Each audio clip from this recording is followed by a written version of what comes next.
बाद अब प्रधानमंत्री नरेंद्र मोदी जब यहाँ वॉशिंगटन डीसी में पहुंचे हैं तो इसके बाद काफ़ी महत्वपूर्ण होने वाला है, क्योंकि तमाम ऐसे क्षेत्र हैं जहां पर बड़े यहाँ पर निर्णय लिए जा सकते हैं और आने वाले समय के लिए एक बेहतर भविष्य के निर्माण के लिए मजबूती के साथ दोनों देश अमेरिका और भारत आगे बढ़ते हुए नजर आएंगे। तस्वीरें आपके सामने हैं। प्रधानमंत्री नरेंद्र मोदी अमेरिका पहुंच चुके हैं। पीएम मोदी को अमेरिका की सरकार ने वॉशिंगटन के सबसे ऐतिहासिक ब्लेयर हाउस होटल में ठहराया है।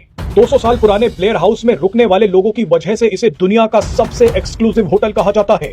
Blair house hotel white house के सामने है। इस होटल में दुनिया के सबसे ताकतवर व्यक्ति ही रुक सकते हैं।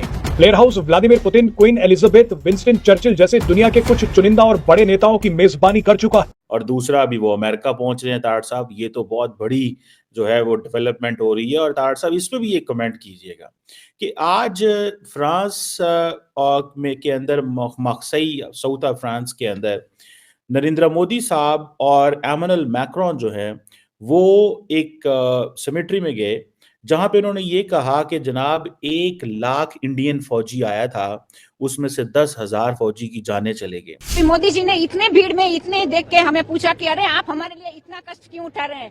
That means a lot. हमने 4 घंटे से एक पैर पे खड़े रह के तब किया है मोदी जी को थैंक यू बोलने को। इतना अच्छा लगा उनसे मिलने। This kind of humility is so touching, it's so commendable. What Modi ji is doing for a country is a great, and globally I think he is doing fantastic, all for humanity. साहब के लिए आज France ने वो कर दिया जो France ने आज से पहले किसी कंट्री के लिए नहीं किया। जी बिल्कुल, प्रेसिडेंट मैक्रोन ने फ्रांस का प्रोटोकॉल मोदी साहब के लिए तोड़ दिया और वो स्पेशली मोदी साहब को ड्रॉप करने गए, क्योंकि मोदी साहब निकल पड़े हैं जी ट्रम्प से मुलाकात के लिए। डीसी पहुंचने से कुछ देर पहले ही new intelligence head, national intelligence की new head, first American Hindu women spy lady, spy head Tulsi Gabbard अपना ओथ लेती हैं।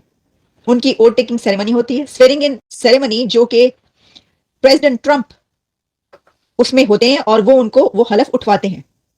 और तुलसी गैबर्ड अपनी ये ओथ टेकिंग सेरेमनी के साथ ही जो फर्स्ट लीडर दुनिया का पहला लीडर जिससे अमेरिका की new intelligence head, first American Hindu spy lady Tulsi Gabbard मिलती हैं, वो भारतीय वजीर आजम नरेंद्र मोदी। या तो प्री पार्टीशन हिस्ट्री को क्लेम करता है। वो लोग जरूरी तो नहीं वो इंडियन थे, वो तो पाकिस्तानी भी उस वक्त में आते हैं जो आज का पाकिस्तान है, ये जो बांग्लादेश है। लेकिन इंडिया सिंगल हैंडेडली सारी की सारी हिस्ट्री को क्लेम करता है। और पाकिस्तान 1947 से पहले का जिक्र करना भी नहीं। वो जो ताल्लुक इंडिया और फ्रांस जोड़ते हैं वर्ल्ड वॉर 1 का, वो ताल्लुक तो बांग्लादेश का भी है, पाकिस्तान का भी है, सबका है। केशव पटेल और तुलसी गैबर्ड की हेयरिंग बहुत सख्त हेयरिंग थी सेनेट में। उनके बहुत से सवाल उठाए गए थे। मैंने देखा भी कुछ उनकी जब ये हेयरिंग हो रही थी तो उसमें केशव पटेल से पूछा गया कि अगर ये होता है तो क्या आप डेजिग्नेशन छोड़ देंगे, नहीं छोड़ेंगे। तो वो उन्होंने कहा कि मैं अपना काम करता हूं, मैं अपना काम करता रहूंगा, इस तरह की बात करते रहे। फिर काफी देर के बाद उनको बड़ा सख्त कहते हैं ना ग्रिल किया गया और उनको कहा गया कि जो आपसे पहले हेड्स थे वो ये कहते रहे कि वो ऐसा हुआ तो ये छोड़ देंगे, लेकिन आप नहीं कह रहे, इस तरह की बातें। यानी बहुत सख्त उन दोनों को ग्रिल किया गया। इसकी वजह यह है कि सेनेट में जो है काफी लोग ये समझते थे कि नहीं ऐसा नहीं होना चाहिए, लेकिन जीत गई वो तुलसी गैबर्ड। 48-52 से 4 वोट्स का फर्क है, वो जीत गई।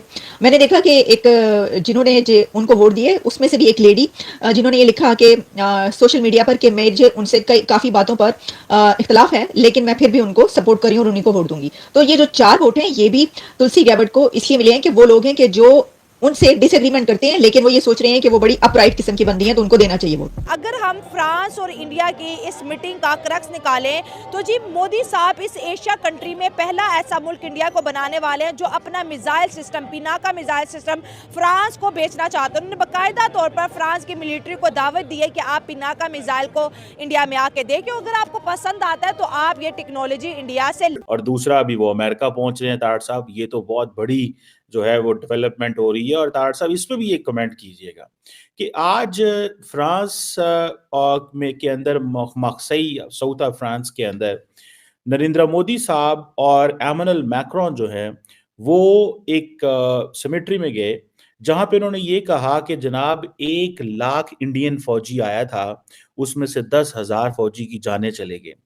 ताड़ साहब जरा इस पे थोड़ा कमेंट जरूर कीजिएगा कि इंडिया तो प्री पार्टीशन हिस्ट्री को क्लेम करता है। वो वो लोग जरूरी तो नहीं वो इंडियन थे, वो तो पाकिस्तानी भी उस वक्त में आते हैं जो आज का पाकिस्तान है, ये जो बांग्लादेश है। लेकिन इंडिया सिंगल हैंडेडली सारी की सारी हिस्ट्री को क्लेम करता है, और पाकिस्तान 1947 से पहले का जिक्र करना भी नहीं। वो जो ताल्लुक इंडिया और फ्रांस जोड़ते हैं वर्ल्ड वॉर 1 का, वो ताल्लुक तो बांग्लादेश का भी है, पाकिस्तान का भी है, सबका है। जरा इस पे भी जरूर कमेंट कीजिएगा कि इस पे आप क्या सोचते हैं। और ये जो मोदी साहब का दौरा है फ्रांस का, इसको भी कंक्लूड करें, और ट्रम्प साहब कैसे एंगेज करेंगे साहब। चीमा साहब, सबसे पहले जो 2 ऑप्टिक्स या मैं आर्टिफिशियल इंटेलिजेंस की जो उनकी ट्रिप था जिसको को चेयर किया, सबसे बड़ी तो ये भी बहुत बड़ी बात है कि भारत का वज़ीर आज़म जिसने को चेयर किया, और फिर उन्होंने कहा कि अगली सदी में artificial intelligence will be humanity को कोडिंग करेगी चीजें। अमेजिंग। फिर वहां उन्होंने स्पीच दी, उसमें सबसे बड़ी बात ये थी कि उन्होंने इंग्लिश में स्पीच दी, जो कि मोदी साहब अक्सर नहीं देते, हिंदी के अंदर वो अपनी स्पीच देते। दूसरा जो ऑप्टिक्स वहां से नजर आ रहे थे, मैं वो इसी पे बात करना चाहूंगा, बल्कि उसको अटैच करना चाहूंगा जो आपने बात की उस सेमेटरी के अंदर जाके उन्होंने जो वर्ल्ड वॉर 1 और उसमें अपना हिस्सा जो क्लेम कर रहे हैं हिस्ट्री में, या उनके अपनी पार्टिसिपेशन बता रहे हैं यूनाइटेड इंडिया की। उसकी वजह है ऑप्टिक्स पे। तस्वीर मैंने पहली जो तस्वीर देखी जिसमें मोदी साहब दरमियान में बैठे थे, एक साइड पे मकरान थे और दूसरी साइड पे यूनाइटेड नेशन के सेक्रेटरी जनरल थे। एक तस्वीर मैंने ये देखी, आप उससे अंदाजा लगाएं उनका को-चेयर करना इस समिट को। फिर उसके बाद ये कि दूसरी तस्वीर में बताना चाहूंगा कि हमारे जेडी वाइस बैठे हैं उनके साथ, और साथ उषा बैठे हैं उनके साथ। फिर उसके बाद भारत का इस वक्त अगर देखा जाए तो कटिंग एज टेक्नोलॉजी में भारत का कद काट देखा जाए इस वक्त, उनकी आर्टिफिशियल इंटेलिजेंस तो छोड़े, जब इंटरनेट सारी के अंदर उनकी पार्टिसिपेशन, माइक्रोसॉफ्ट, सुंदर पिचाई अगर देखें वो भी भारत के वो थे वहां बोलने वाले स्पीकर। तो फिर भारत का असर रसूख इस इंडस्ट्री के अंदर और फ्यूचर के अंदर बहुत ज्यादा है, बहुत ज्यादा। बल्कि मैं हमेशा आपको बार बार ये कहता हूं, चीमा साहब, इजराइल के बाद दूसरे नंबर पर इस वक्त भारत है। बल्कि मैं समझूंगा कि भारत इजराइल को भी क्रॉस कर रहा है, क्योंकि अपनी पॉपुलेशन की वजह से, और फिर दूसरा उसकी वजह एपेटाइट टू ग्रो, और फिर एजुकेटेड यूथ जो है, मिडिल क्लास, उससे अगले लेवल पे जा रहे हैं। मैं उस पर अर्ज करना चाहूंगा कि मैं कई अल्फाज भूल नहीं पाता। इस वक्त भी जब यहाँ पे नेतन्याहू साहब आए प्रेसिडेंट ट्रंप को मिलने के बाद, जो उन्होंने प्रेस कॉन्फ्रेंस की या स्पीच दी, तो उसमें भी उन्होंने कहा कि हम आज जो जंग लड़ रहे हैं इसमें तजर्बात कर रहे हैं, और जो सिस्टम हम आगे नए बनाएंगे वो हम अमेरिका के साथ शेयर करेंगे। हमें सिर्फ अमेरिका की जरूरत नहीं है, अमेरिका को भी हमारी जरूरत है।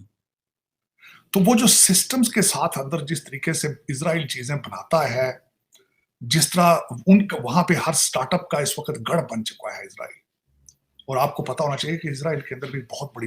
तो दोस्तों, जैसा कि आपने आज की इस वीडियो में पाकिस्तानी मीडिया का रिएक्शन देखा है, तो दोस्तों इस टाइम पे पाकिस्तानी और भारतीय मीडिया पर, बल्कि पूरी दुनिया के मीडिया पर इस बात को लेकर काफ़ी ज़्यादा चर्चा की जा रही है कि अमेरिका के नए प्रेसिडेंट डोनाल्ड ट्रंप से जो पहली मुलाकात हो रही है, जो पहली मीटिंग हो रही है, वो भारतीय प्राइम मिनिस्टर नरेंद्र मोदी की हो रही है। तो इस हवाले से आपको पता ही होगा कि जो इंडियन प्राइम मिनिस्टर हैं नरेंद्र मोदी, वो इस टाइम पे अमेरिका में हैं, और कहा जा रहा है कि नरेंद्र मोदी जो हैं वो अमेरिका में 36 घंटे रहेंगे, और वहाँ पर उनकी कई अहम तरीन पर्सनैलिटीज़ के साथ उनकी मुलाकात भी होगी। तो इस हवाले से पाकिस्तानी और भारतीय मीडिया पर इस बात को लेकर काफ़ी ज़्यादा चर्चा की जा रही है, और इस हवाले से आपने ख़ास तौर पर जो चीमा साहब हैं, पाकिस्तानी डॉक्टर कमर जावेद चीमा साहब हैं, उनका रिएक्शन आपने देखा है। सो अगर वीडियो अच्छी लगी हो तो वीडियो को लाइक और चैनल को लाज़मी सब्सक्राइब कीजिएगा। तो हाज़िर होते हैं एक नई वीडियो लेकर।